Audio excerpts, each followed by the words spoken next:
बोला अरे खटिया लगाए तो तुम्हारी लक्ष्मिया हमारे रे पलम के झूल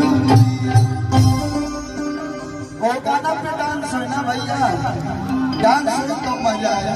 एक बाद गरम मसाला वाला गाना पे डांस लेकिन एक गाना होला के बाद भैया थोड़ा हाथ कम कर, हाथ कम कर।